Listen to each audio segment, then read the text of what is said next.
Olá, criançada, tudo bem com vocês? Olha, hoje a nossa aula é de história, tá? Página 124, 125, 126. Belezinha? Muito bem, vamos lá, Tângela. Vai começar pela página 124, tá bom? Ó, a chegada da família real portuguesa transformou o jeito de ser e de viver dos brasileiros. No início do século XIX, a família real portuguesa veio morar no Brasil e com ela cerca de 15 mil pessoas vieram para cá. Em sua bagagem, o príncipe regente Dom João trouxe para o país praticamente metade do dinheiro que circulava em Portugal. Várias riquezas pessoais, documentos, bibliotecas, coleções de arte e tudo mais o que conseguiu transportar nos 36 navios que aportaram em Salvador. Viu, gente? Ele veio em 36 navios e ele trouxe tudo o que ele podia trazer. Ele trouxe acervos de livros, ele trouxe obras de artes, ele trouxe documentos e recursos financeiros para o Brasil, que foi muito importante, né? Olha aqui, grifa para tia Ângela esse trechinho que nós lemos, tá bom? E olha aqui essa foto aqui, essa imagem aqui, tá vendo? Olha, é feito pelo Cândido Portinari, né? A chegada da família real à Bahia. Olha lá, Cândido Portinari pintou, tá vendo que legal? Muito bem, agora a gente vai para a página 125. Ó, de Salvador, a família real transferiu-se para o Rio de Janeiro. Naquela época era a capital do país, tá? Então Rio de Janeiro era a capital do país, do Brasil. A presença da corte portuguesa provocou grande impacto nos costumes e nos processos de urbanização da cidade. Os europeus tinham hábitos muito diferentes dos brasileiros. Acostumados a frequentar bailes, chás e espetáculos de óperas, os portugueses rapidamente difundiram entre os brasileiros um outro modo de ser e de se vestir e de se comportar. Então ele espalhou, né, essa cultura dele aqui entre os brasileiros, né? E mudou um pouquinho o jeito de ser, de vestir, de se comportar. Então ele trouxe essa cultura europeia aqui para o nosso Brasil. Para manter o modo de viver a que estava acostumado, Dom João instalou a Escola Real de Ciências, Artes e Ofícios, a Academia Imperial. Então ele instalou isso daqui porque ele queria ter, né, ele queria manter, né, o modo de viver dele que ele estava acostumado, né? Então ele trouxe esses itens para nós, para o nosso Brasil, que também foi muito importante, gente. Ó, Escola Real de Ciências, de Artes e Ofícios, Academia Imperial de Belas Artes, 2 escolas de medicina e cirurgia, uma no Rio de Janeiro e outra em Salvador. Fundou também a Biblioteca Real, com um acervo de livros e documentários trazidos de Portugal, o Observatório Astronômico, o Museu Nacional, o Real Teatro de São João e o Jardim Botânico. E ainda favoreceu a vinda de cientistas e artistas para o Brasil. Você vê como isso foi importante, quanta riqueza ele trouxe para a gente, né? Que foi muito importante, não é verdade? Aqui, ó, trouxe para o Brasil uma mudança significativa de então ele trouxe para o Brasil uma mudança significativa, né? E de hábitos e costumes que a gente não tinha, que acabamos adquirindo alguma coisa também deles, né? Cultura que também é muito importante, que nós não conhecíamos e passamos a conhecer, não é verdade? Aqui, ó, tem o Jardim Botânico, tá vendo? Olha, o Jardim Botânico, né? Que é muito importante para nossa história, né? Ó, cadê aqui, ó? Biblioteca Nacional do Rio de Janeiro, que é muito importante. Tem vários artistas e escritores também que participaram dela aqui também. Ó, atual Teatro do João Caetano, antigo Real Teatro de São João, no Rio de Janeiro. Isso aqui é a foto do teatro, né? Tem aqui prédio que abrigou a Escola Anatômica, aqui onde foi, né, a clínica de cirurgia de medicina que ele trouxe também. Muito legal, muito importante. Então, gente, ele trouxe tudo isso para o Brasil porque ele estava acostumado com isso lá, né?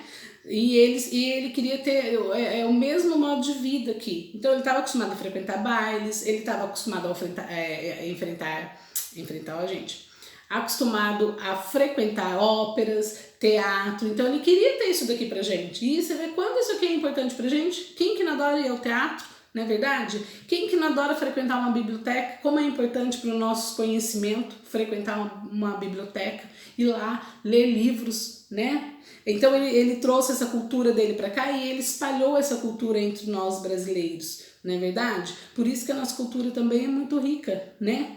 O teatro, tem teatro maravilhosos, eu adoro ir no teatro, não é verdade? Eu adoro ler também, frequentar uma biblioteca, ir numa biblioteca, sentar, ler livros, sossegar, um ambiente tão tranquilo, tão gostoso, não é verdade? Então ele trouxe essa mistura que foi muito importante pra gente também, certo? Certinho? Vamos lá agora para a próxima página. Ó, página 126. Aqui a gente vai falar um pouquinho de uma tribo indígena, tá bom? Ó, em tudo há história. Vimos que o ser humano, há tempos, registra o seu cotidiano por meio das inscrições em pedras e rochas, das artes plásticas, pinturas e escultura, e das fotografias. Entretanto, por muito tempo, o modo mais usado para passar conhecimentos, sentimentos e necessidades de uma geração para outra foi a oralidade. Isto é, a cultura era transmitida das pessoas mais velhas para as mais jovens por meio da fala. Então isso chama tradição oral, né, gente? Que as pessoas vão falando, né, contando, dando seu depoimento, contando seus sentimentos, necessidades, sua história mesmo, através da oralidade, né? Vão passando de geração em geração. Por isso que a gente fala que os mais velhos sempre contam histórias do seu passado para os mais jovens, experiências de vida, até mesmo conselhos, né, que eles dão porque eles já viveram isso, então eles sabem aconselhar. Então isso aí chama tradição oral, tá bom? São experiências já vividas que o povo antigo gosta de contar e falar, passar para frente, né, transmitir esse conhecimento deles para as pessoas mais jovens. Ó, nossa palavra, tá? Agora a gente vai ler esse trechinho aqui, ó, tá? Nossa palavra. Ó, nós viemos de lá, de onde o sol nasce, da raiz do céu. Nós somos o povo Upitabi, o povo verdadeiro. Somos guerreiros e caçadores. Vivemos nos vastos campos do cerrado, aos pés da Serra do Roncador, desde quando só havia rastros. Desde quando só havia rastro de caça e de Auê, povo indígena.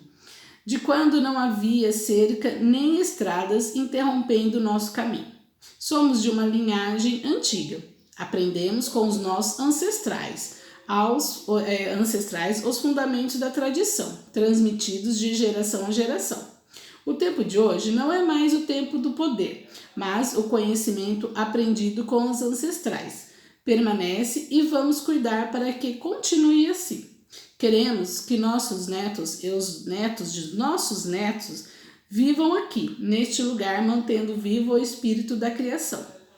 Então, gente, o que eles estão dizendo? Que tudo que eles têm de conhecimento, eles passam de geração a geração, né? Então, eles querem que os netos deles, né, fiquem sabendo, passem essa tradição para os netos deles, que os netos dos netos deles passem para os netos, e assim vai, uma geração passando para outra geração, todo o conhecimento que eles têm, toda a experiência de vida que eles têm, que vão passando de geração em geração. Tá bom? Assim como eu tenho coisas que eu aprendi com a minha avó e a minha avó aprendeu com a mãe dela, então ela vai passando pra gente, sabe? Conhecimento, comida, conselhos, né? Então, isso é de geração em geração, tá bom? Ó, Auê Upitabi também é conhecido como povo chavante. Passa suas tradições para as novas gerações por meio da oralidade, ou seja, por meio da fala. Os mais velhos contam a história para os mais novos e ensinam a fazer o que é preciso para manter suas tradições. Então, o mais velho ensina para o mais novo. Se ele sabe fazer um trabalho na tribo, e aí ele vai passando para o mais novo que vai começar a aprender. E esse mais novo, ele vai crescer e ele vai passando também o que ele aprendeu, ele vai passando para os mais novos que estão chegando, né? Por muito tempo, os indígenas não conheceram a escrita. e as tradições foram passadas aos mais jovens dessa forma. Ainda hoje, alguns povos indígenas mantêm essa forma de transmissão de suas tradições e conhecimento, né? Então, tá aqui, ó. Você conhece outra forma de registro da história de vida das pessoas? Então, gente, olha aqui. Aqui, Aue, o Pad, significa povo verdadeiro, né? Povo verdadeiro. Então, esse povo é o povo indígena, né? E ele também é conhecido como grupo o Chavante, tá? Esse Aue, o Pitabe, é um povo do grupo indígena Chavante, né? Então, que significa povo verdadeiro, né? Vocês acham que os indígenas também registravam tudo em livros, em documentários, né? Em livros e em documentários, vocês acham que eles registravam tudo?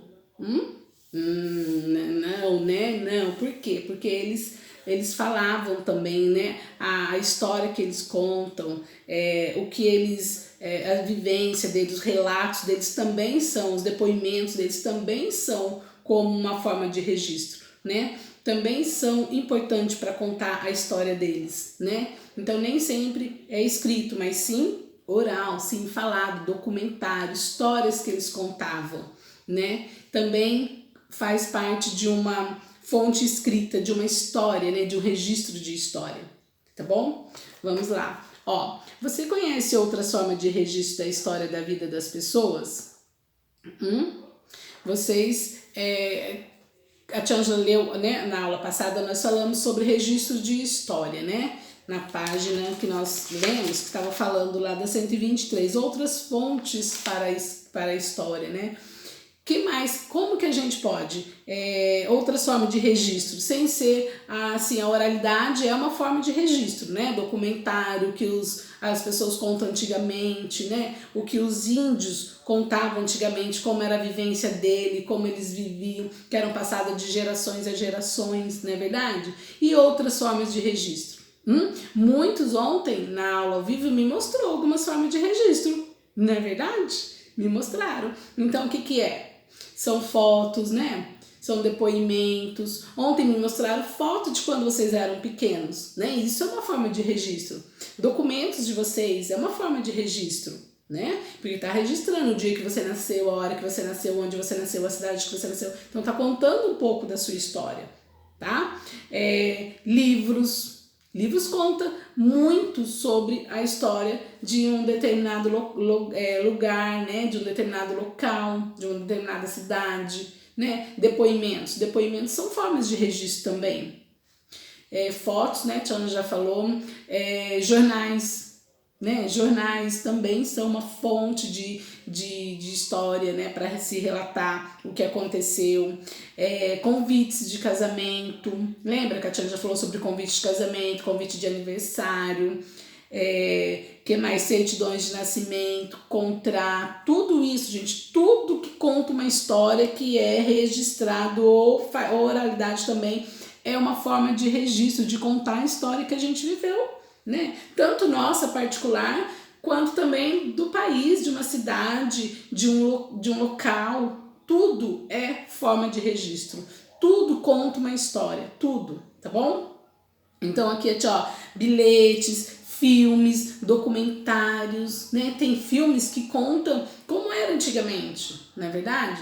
Tem filmes que contam como era o país antigamente, na época dos dinossauros. O filme conta uma história, não é verdade? É uma forma de registrar a história, né? Ó, certificado de compra e venda, ferramentas, músicas, gente, como que música também é uma forma de registro. Lembra que nós já ouvimos a música que conta sobre a cidade de São Paulo, né? Também tá contando na música como era a cidade de São Paulo, não é verdade? A gente já viu também. Que mais? Desenhos, gravuras, utensílios domésticos, objetos, brinquedo de quando vocês eram pequenos, né? Brinquedo de quando vocês eram bebê. Aí hoje vocês estão com 9, 10 anos, então também conta a história de vocês. Era o brinquedo que vocês gostavam de brincar. Então tudo isso é uma forma de registro. Tá bom, gente? Certinho? Tem também monumentos musicais, brinquedos, roupas também é muito importante. Quantas vezes nós fomos ao museu, a gente viu roupas, a gente viu objetos lá que foram usados antigamente, não é verdade? A tia Ângela visitou o Museu do Exército, onde meu filho trabalha. A tia Ângela viu armas, vi documentos, vi carteira, gente, de trabalho de pessoas que há muito tempo atrás ficaram no Exército. Há muito mais de 100 anos ficaram no Exército. A tia Ângela viu cartas, né, que as pessoas mandavam também, ou o próprio Exército também mandava. A tia Ângela viu isso, que é muito legal, né? Bandeiras, que a tia Ângela também viu. Então, tudo que faz parte da nossa vida faz parte da nossa história. Tá bom? Certinho? Beijinhos pra vocês.